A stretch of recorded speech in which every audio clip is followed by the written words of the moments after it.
this is another video from the series What to Eat on Ketogenic Diet. Yes, you can eat dairy on ketogenic diet only if you are not sensitive to dairy.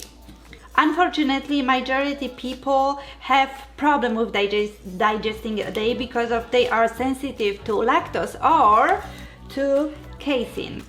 So if you experience some bloating like abdominal pain or fatigue after eating these products, you should completely eliminate dairy from your diet. But don't worry, if you cannot eat dairy, you can eat different type of product. They can substitute dairy and still you can experience the great taste.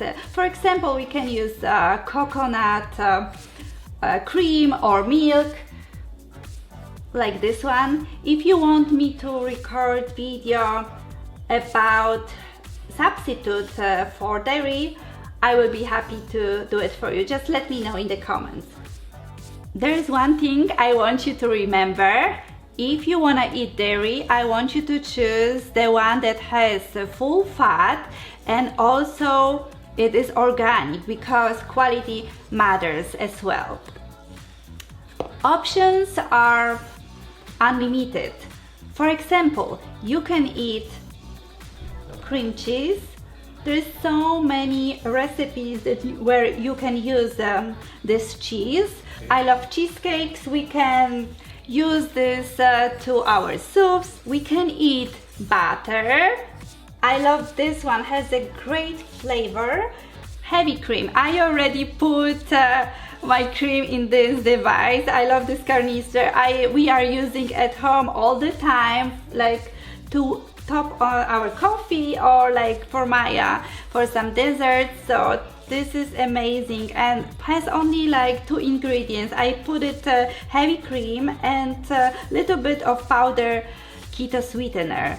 It's trust me, tastes delicious. We can also have sour cream, cheddar cheese. You can really choose cheese, whatever you like. Just remember, it has to be full fat, because full fat products contain less lactose than the low fat versions. There is one thing to keep in mind. If your goal on a ketogenic lifestyle is to lose weight, try to stop eating dairy for some time until you achieve your goal.